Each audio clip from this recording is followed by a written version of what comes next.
Don't try to get rich in a week. It's not gonna happen. You're gonna just take too much risk. Make sure your cost is under control and make sure you understand what's happening to your money. So build diversified exposure to a variety of asset classes, which is what everybody should do for their own money.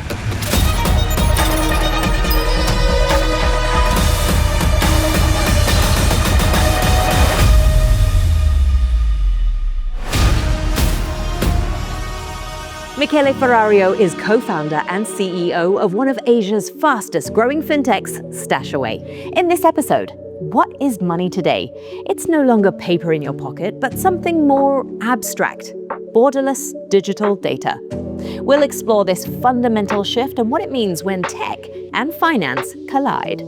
Michele, thank you so much for joining us here today. Now, set us up a little bit. StashAway is a robo-advisor, but for the uninitiated, what exactly does that mean?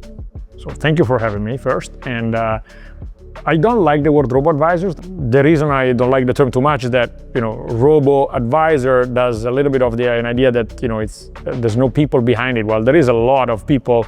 StashAway, there is 200 people, for example, and there is a lot of work behind it. There's a lot of faces and there's a lot of thinking behind the robot, how people call it.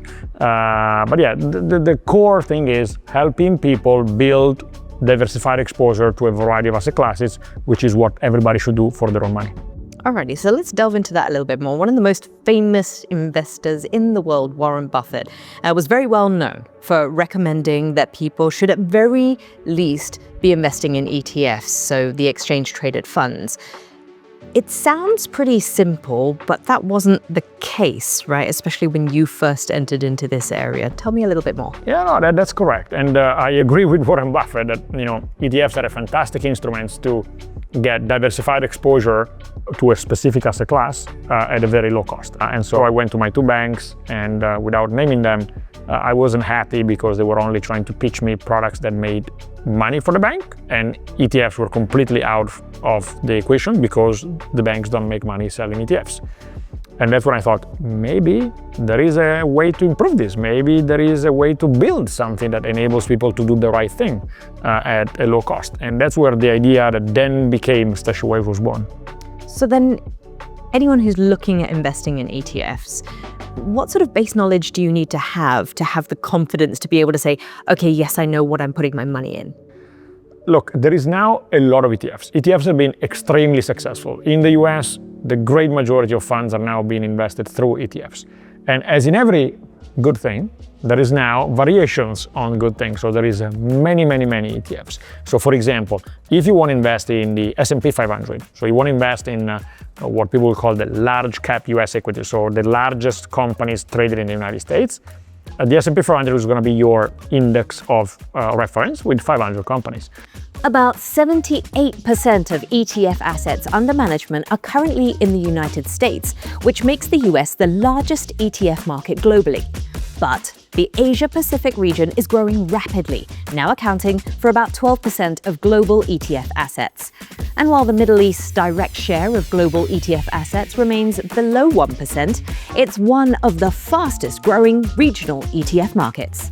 What are some of the emerging fintech trends, do you think, that are coming up that will influence how the future generations are going to be investing their money? The first one is actually been happening for a long time, and it's using ETFs as building blocks. I want to talk about is not something new either, which is artificial intelligence. Obviously, everybody's talking about it, but the reality is that this will have an impact also on how we manage our money, or how we, at least how we look for information about our money. And so, obviously, that's a big trend. We are investing a lot of time and effort in thinking about how can we use those new technologies to help our clients without falling into the gimmicky, potential implementation. It's very easy to do gimmicky implementation. What is not easy is to build something meaningful that enables you to really understand your money better, to make better decisions, to have better behaviors that makes you wealthier over time just because you made smarter choices throughout the way. And I think AI, artificial intelligence, has the potential to really help everyone. I think that's great insight.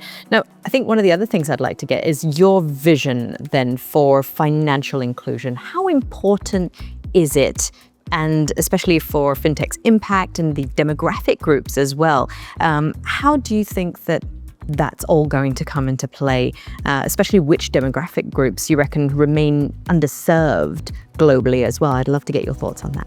My perspective, when we started the company, I thought that our target market was people, anyone that has less than $2 million in financial wealth.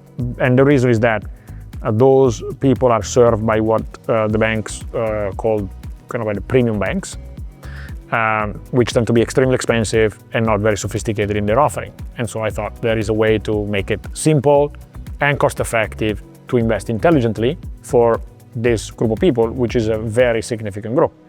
What I realized over time is actually that that bar is probably higher than I thought. It's probably up to $10 million. So even if you have $7, $8, $10 million, you actually are not properly served. You're served very expensively, and you're pitched products that might not be the right ones for you just because they have large fees for the bank. And so to me, I know this might sound odd, but actually people up to $10 million are actually currently underserved. And this is true across the regions I know well. Maybe less true in the US, maybe less true in a few other countries, but in the countries I know, the Southeast Asia, Middle East, definitely absolutely true, and it's a large part of the population. Michele, you've given us some great nuggets, but if there was one thing that you would like people to take away from this conversation today, what is it? Diversify. Don't try to get rich in a week. It's not going to happen. You're going to just take too much risk.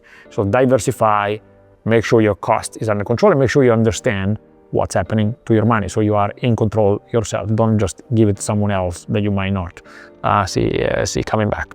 Michele Ferrario, thank you so much. A big thank you to our special guest, Michele Ferrario, co-founder and CEO of Fintech StashAway. You've been watching I See Your Trade, brought to you by IC Markets, a leading high-performance trading provider. See you next time.